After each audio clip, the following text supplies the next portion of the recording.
All right, y'all, making a delivery, 2 ricks, 1 hickory, 1 oak, to a good customer of mine. He does custom cooking, and if he wants to, if we got time, training on us, but I may ask him some questions about what kind of wood he likes and stuff like that. But y'all stick with me. We'll see if we can't get this stacked up and stay dry. See ya. Well, for people that don't know, finding a good wood guy is key. You gotta have a good supplier. Sounds like drugs.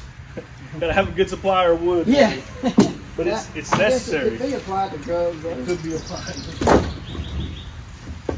We're at one of my best customers' places. His name's David Vargas. Is that okay to tell Yeah, absolutely. Yeah, absolutely. No problem. And he has a growing YouTube channel as well, Vargas Smokes.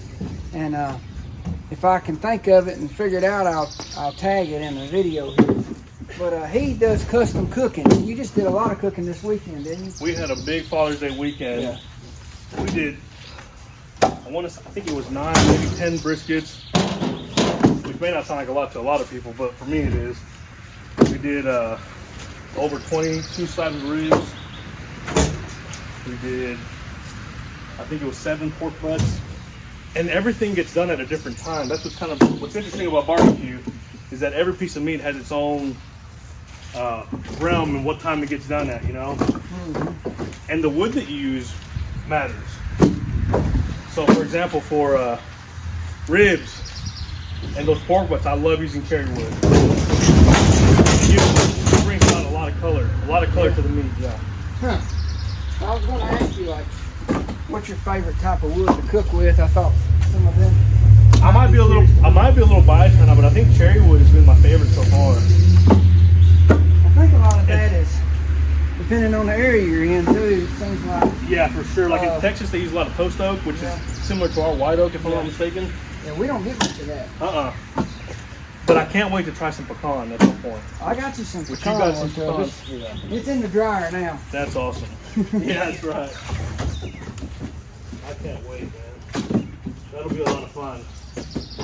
I was going to show y'all this. Let me see. I'm not sure if you can see it. Yeah. This is an oak tree that we got. He wanted a rick of oak and a rick of hickory, see. And I don't know, I haven't come across this but a time or two. Every piece of wood out of this tree I got was wavy green like this. So if any of y'all know what causes this, or this just happens, any information you got on there, because there's a lot of y'all that know way more than I ever will. So let me know if you know something on that. It's pretty interesting. I know this, it was harder to split.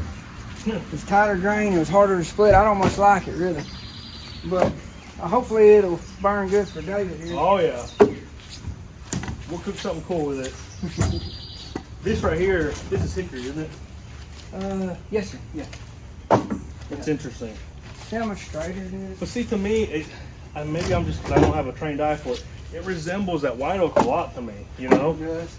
But I guess the biggest difference is the bark, like you said on the outside, right? You'll see that bark, it makes X's. Okay. You'll see that a lot. We'll talk on and off throughout the video, and when there's no talking, just stacking, I'll put you on time lapse to keep from being too boring. Thank y'all again for watching, and if you would, subscribe. See you. Been having to dodge the rain. It rained for a little bit, come a pretty good shower, and then it'll quit. Anyways, about to the point where now I just get wet so I can get this done. This stuff's been split like 6-7 months ago, so it ain't fully seasoned. But a lot of these cooker guys I sell to, they're not concerned with it being, 100% seasoned. Plus, they want to go ahead and get it so they don't run out, and he won't get to this wood for a little while more than likely. So it'll have a little more time to dry.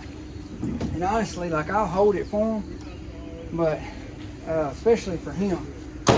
But I need room for my totes and stuff, so I like to go ahead and deliver it where I can make more room. Don't have to replace my totes, that kind of thing. So I know some of y'all probably are looking at it saying, well, that's not fully seasoned. He knows that. It's not like I'm hiding anything from him. sell to a lot of cooking boys, cooking people, and I had a restaurant I had, man. He brought through more wood than probably anybody around here, and the greener the better is what he liked, and he liked big pieces. I mean, two-handed pieces. Every toad I split has a date on it. I'm sure I can show you. You can see it. You probably can't see it, but I can. And that has the month and the year that it was split and the species. And that's how I kind of keep up with it. And I let them know, hey, this was split how many ever months ago. And a lot of times I'll send them a picture of what the wood looks like.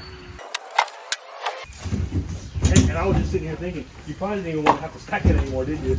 I forgot about that. Oh, yes, I usually charge $15 a rig.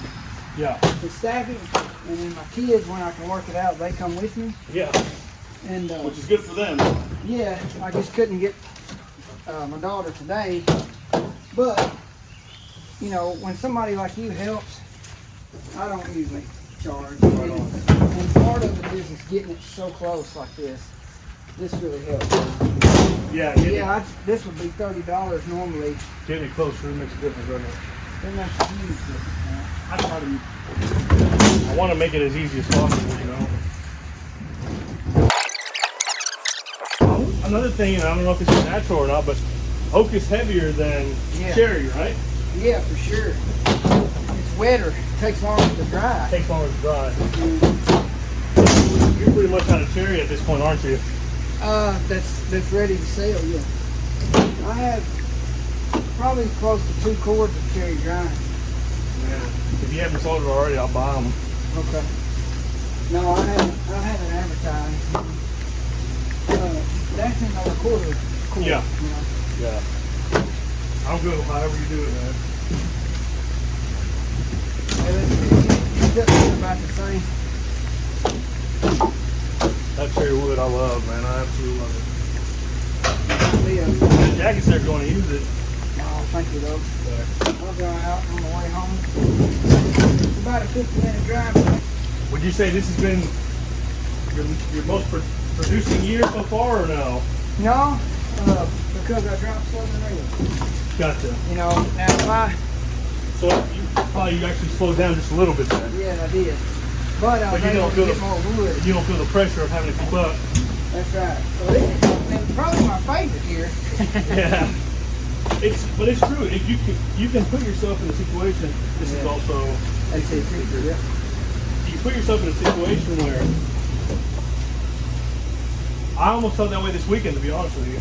Yeah, I can see that. I did it over 2 days. I spread myself pretty thin. I don't want to do that again. It's only because things don't always work out the way you intend them to, you know? Yeah. I can do 2 days in a row, but I got to do it differently. The way I had planned it versus the way it ended up working out, very different. You still got a full-time job, too. I got a full-time job. This is the hobby part. This is the hobby job, you know? Right. So you deliver as far as Paducah then. I haven't yet, and I'd rather not. Once you get into it, it'll be hard for you to. Yeah. But you got to. Well, look at it. You just got to charge for it. You know what I'm saying? Yeah, that's right. And if he has a trailer, I may let him pick it up. Yeah, there you go. You know, do that. I don't really want to get into that because I'm not. I don't mind doing it for people that I know. Right. But I'm not interested in a lot of people I don't know. Right. Showing up at my place, you know. I don't blame you. It's funny. Where I live here, there's some advantages to being so close to this busier road here. Yeah. But the disadvantage is everybody shows up at the most random times. Yeah. I don't mind it because I'm pretty social, but I feel bad to put that on my kids and my wife, you know? Yeah, I can see that. I'll probably watch a few more videos. That's how you learn. That's what I do love about the community. Yeah. And barbecue, let alone on YouTube, really. Think about how many... yeah, and like you were just asking a minute ago, sharing information is key, you know? Yeah. None of us know everything. No, and if you do, you're lying. Yeah, that's right. David here, he's a super good guy. He's a family man, and he is into his cooking, very knowledgeable about it. And even though he's one of the furthest customers I have to make a delivery to, I don't mind it because he's a pleasure to trade with. He's a pleasure to be around too. Thank you for letting me use your tripod. Appreciate you guys. Yeah, see y'all. Thank you for tuning in.